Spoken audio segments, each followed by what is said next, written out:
الحمد لله وكفى وسلام على عباده الذين اصطفى أما بعد أعوذ بالله من الشيطان الرجيم بسم الله الرحمن الرحيم أم يقولون تقوله بل لا يؤمنون فليأتوا بحديث مثله إن كانوا صادقين. قال النبي صلى الله عليه وسلم من قرأ حرفا من كتاب الله فله به حسنة والحسنة بعشر أمثالها. بڑی مسرت اور شادمانی کی بات ہے کہ جامعہ حضرت میں 4 طلبہ نے حافظ قرآن مکمل کیا ہے.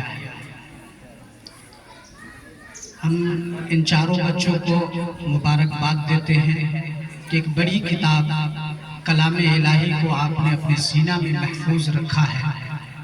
اللہ تبارک و تعالیٰ آپ کو خوب مبارک کرے اور ہمیشہ اس قرآن کو پڑھتے رہیں، اسے یاد رکھیں. معزز حضرات، قرآن کریم کی نسبت سے مجلس لگی ہے اور یہ مختصر سی مجلس ہے لیکن بہت اہم ہے اس نسبت سے کہ قرآن کریم کے حفظ کی تکمیل ہوئی ہے اور اسی مناسبت سے یہ پروگرام چھوٹا سا رکھا گیا ہے. قرآن کریم کا اعجاز یہ ہے کہ قرآن کریم آسمانی کتاب، دنیاوی کتاب، دنیا کی تمام کتابوں میں اعلیٰ اور عرفہ ہے. یہ اس لیے ہے کہ یہ کلام الہی ہے، اللہ تبارک و تعالیٰ کا کلام ہے اور بادشاہوں کا کلام بادشاہوں کی بات بادشاہی کی طرح ہوتی ہے. وہ بات بھی اور وہ کلام بھی اپنے آپ میں اعلیٰ اور عرفہ ہوا کرتی ہے. اسی لیے قرآن کریم کا اعجاز سب سے پہلی آیت ذالک الکتاب لا ریب فیہ، یہ وہ کتاب ہے جس میں کوئی شک اور شبہ نہیں ہے، ذرہ برابر بھی شک اور شبہ نہیں ہے.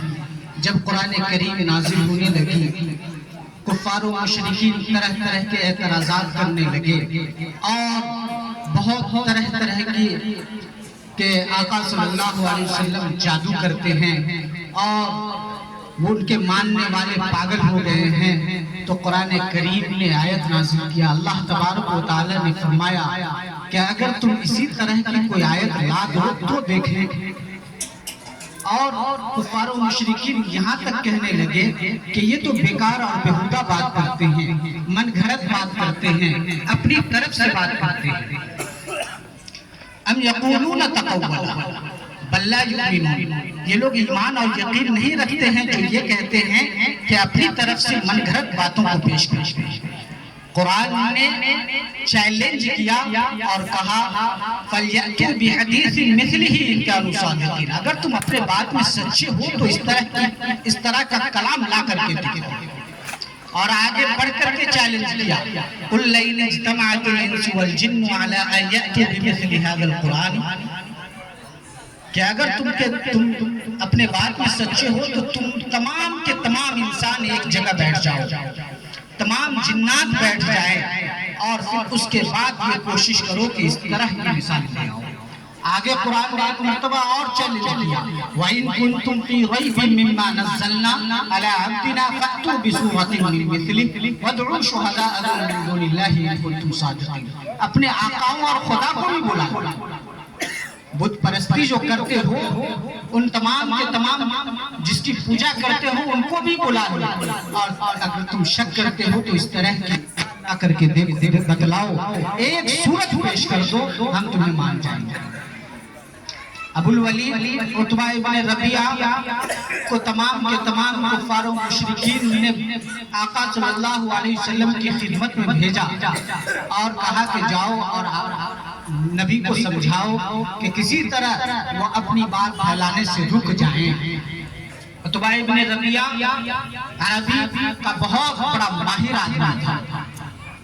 جب وہ گیا بات سن کر کے آیا تو اپنے قوم کے لوگوں سے کہا کہ یہ جو کلام پیش کرتے ہیں نہ ہی جادو ہے، نہ ہی من گھڑت ہے، نہ ہی اپنی طرف سے پیش کرتے ہیں، بلکہ یہ ایک ایسا کلام ہے جو اپنے آپ میں اعجاز ہے، اپنے آپ میں بہت بڑی مثال رکھتا ہے، اس کا جواب دینا بہت قاصر ہے۔ اسی لیے اے قریش کے لوگوں، اے فلاں تم لوگ خود اپنے آپ میں غور فکر کر لو، مشورہ کر لو، اور اس کے بعد سوچ و فکر کے بعد جو تم چاہو اس پر عمل کرو۔ معزز حضرات، یہ قرآن کریم کا اعجاز ہے۔ قرآن کریم اپنے آپ میں بہت بڑی مثال ہے۔ جو آدمی قرآن کریم حفظ کرتا ہے، اپنے سینے میں محفوظ کر لیتا ہے، آقا صلی اللہ علیہ وسلم نے اس کے لیے خوشخبری دی کہ کل قیامت کے دن قرآن کریم کے حفاظ سے کہا جائے گا اقرا وارتقی ورتل کما کنت ترتل فی الدنیا، کہ جیسے تم دنیا میں پڑھا کرتے تھے پڑھتا جا اور سیڑھیوں پہ چڑھتا جا۔ وہی تمہارا ٹھکانہ ہے، وہی تمہاری جنت کی جگہ ہے جہاں تو ختم کرے گا قل اعوذ برب الناس ملک الناس الہ الناس من شر الوسواس الخناس الذی یوسوس فی صدور الناس من الجنۃ والناس، وہاں ختم کرو گے اور وہی تمہارا ٹھکانہ ہوگا۔ اور کل قیامت کے دن ان کے والدین کو ایسا تاج پہنایا جائے گا، جو حفاظ کرام ہیں ان کے والدین کو اللہ تبارک و تعالیٰ ایسے تاج نوازیں گے جو سورج سے بھی زیادہ روشن۔ آقا صلی اللہ علیہ وسلم نے ایک موقع سے فرمایا تمہارے گھر میں سورج ہو تو کتنی روشنی محسوس کرو گے۔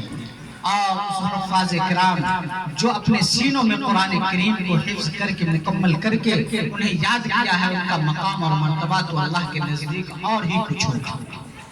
قرآن کریم ان کے سلسلے میں سفارش کرے، قرآن کریم ان کے سلسلے میں کہے گا یا اللہ اس نے مجھے حفظ کیا ہے، میں اپنے سینے میں مجھے محفوظ کیا ہے، اسی لیے میں اس کی سفارش کرتا ہوں اور وہ جنتی ہوگی۔ معزز حضرات، ہم لوگوں کو چاہیے کہ ہم قرآن کریم کی تعلیم اپنے بچوں کو دیں۔ آقا صلی اللہ علیہ وسلم نے ایک موقع سے ارشاد فرمایا من قرأ حرفا من کتاب اللہ، کہ اللہ کی کتاب قرآن کریم سے جو آدمی ایک حرف پڑھتا ہے اللہ تبارک و تعالیٰ اس کے لیے ایک نیکی لکھ دیتے ہیں، فَلَهُ بِهِ حَسَنَةٌ، اور آگے فرمایا وَالْحَسَنَةُ بِعَشْرِ أَمْثَالِهَا، ایک نیکی نہیں، ایک نیکی 10 کے برابر ہے، 10 کے برابر ہے، یعنی ایک حرف کوئی پڑھا تو اللہ کے نبی نے فرمایا کہ اسے 10 نیکی مل گئی۔ اور آگے مثال دے کر فرمایا کہ الف لام میم ایک حرف نہیں ہے بلکہ الف ایک حرف ہے، لام حرف ایک مستقل الگ حرف ہے، اور اس کے بعد میم ایک مستقل الگ حرف ہے، یعنی الف لام میم کہنے پر آقا صلی اللہ علیہ وسلم نے یہ بشارت دی ہے کہ 30 نیکی مل گئی ہے۔ اور وہ مسلمان جو قرآن کریم کی کچھ آیات کو اپنے اندر نہیں رکھتے ہیں، آقا صلی اللہ علیہ وسلم نے فرمایا کہ اس کا دل زنگ آلود ہو گیا، اس کے دل میں اس کے قلب میں زنگ لگ گیا ہے۔ اسی لیے اپنے سینے میں قرآن کو محفوظ کریں، چند ہی آیت ہو، چند ہی آیت کو محفوظ رکھیے، انشاءاللہ اللہ تبارک و تعالی آپ کی مدد فرمائیں گے۔ آقا صلی اللہ علیہ وسلم نے فرمایا کہ جس کے سینے میں قرآن کریم کا کچھ حصہ نہیں ہے اس کا دل اور اس کا سینہ ویران گھر کی طرح ہے، ویران گھر کی طرح ہے کہ اس میں کوئی نہیں ہے اور بالکل اول جھول لگا ہوا ہے، بہت گندگی ہے۔ تو اس سینہ کا حال بھی یہی ہے کہ اس سینے میں گندگی بھری ہوئی ہے، اپنی گندگی کو دور کریں اور قرآن کریم کو اپنے سینے میں محفوظ رکھیں۔ معزز حضرات، اللہ تبارک و تعالیٰ نے اس قرآن کریم کی حفاظت کی ذمہ داری دی اور فرمایا اِنَّا نَحْنُ نَزَّلْنَا الذِّكْرَ وَإِنَّا لَهُ لَحَافِظُونَ، کہ ہم نے اس قرآن کریم کو نازل فرمایا ہے اور اس کی حفاظت کی ذمہ داری ہماری ہے۔ آج دیکھ لیں کہ 14 سال 100 سال کا لمبا عرصہ گزر گیا، ایک حرف بھی، ایک حرف سے بڑھ کر کے کہیے کہ ایک زبر اور زبر کی کوئی تبدیلی نہیں ہو سکی۔ اور آج کے دور میں جو توریت انجیل زبور ہیں اس میں بہت طرح طرح کی تبدیلیاں آ گئی ہیں، یہ قرآن کریم کی بات ہے۔ ہم اور آپ یہ سمجھتے ہیں کہ بہت مشکل کام ہے، نہیں مشکل کام نہیں ہے، یہ قرآن کریم کا اعجاز ہے کہ ایک پتلی سی پتلی کتاب اردو میں ہو، فارسی میں ہو، اسے زبانی یاد کر لینا بہت مشکل ہے، لیکن قرآن کریم کا اعجاز ہے کہ اتنی موٹی سی کتاب اللہ تبارک و تعالیٰ کے فضل سے ایک چھوٹا بچہ بھی حافظ بن جاتا ہے اور اسے یاد کر لیتا ہے، یہ قرآن کریم کا اعجاز ہے۔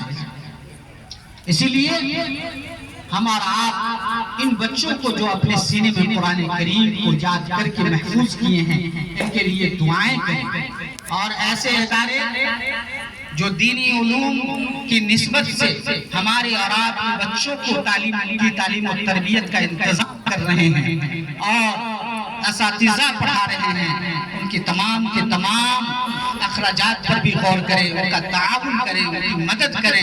یقین جانیے کہ ایسے ادارے جہاں پہ قرآن کریم کی تعلیم ہو رہی ہو، احادیث رسول کی تعلیم دی جا رہی ہو، قرآن و سنت کی تعلیم دی جا رہی ہو، اور اسے بتایا جا رہا ہو کہ دنیا میں کیا ہو رہا ہے، آخرت میں کیا سوال ہونا ہے، آخرت میں کیا جواب دینا ہے، زندگی بھی سنواری جا رہی ہے، آخرت کی زندگی بھی بدلائی جا رہی ہے۔ ایسے ادارے جو ہمارے لیے بہت بڑا ثمرہ ہے، بہت بڑا پھل ہے، ایسے ادارے کی حفاظت ہم سب ذمہ داری ہے۔ ایسے ادارے کو تعاون دیں، مدد کریں۔ تمام کے تمام مدارس دینیہ اصحاب خیر کے ذریعے سے چلتے ہیں، اسی لیے ہم آپ سے آخر میں یہی اپیل کریں گے کہ قرآن کریم کی تعلیم کو عام کیا جائے، اپنے بچوں اور اولادوں کو صحیح تعلیم دی جائے، اور ایسے ادارے جو اس خدمت کو انجام دے رہی ہیں، ایسے ادارے کی خوب سے خوب مدد کی جائے تاکہ وہ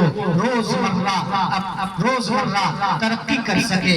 جو آدمی قرآن کریم کو اپنے اندر محفوظ کر لیا، اس پر عمل کیا، جو قوم قرآن کریم پر عمل کرتی ہے، یقین جانیے کہ وہی قوم ترقی کرتی ہے۔ آقا صلی اللہ علیہ وسلم نے ارشاد فرمایا ہے کہ قرآن کریم پر عمل کرنے والی قوم ترقی کرتی ہے، اور جو قوم عمل نہیں کرتی ہے قرآن کریم پر، وہ قوم تنزلی کا شکار ہو جاتی ہے۔ آج ہمارا آپ غور کریں، یہی حال ہمارا ہے کہ ہم نے قرآن کریم کو اپنی زندگی سے چھوڑ دیا، ترک کر دیا، اور حال یہ ہے کہ ہم تنزلی کے شکار ہو گئے ہیں۔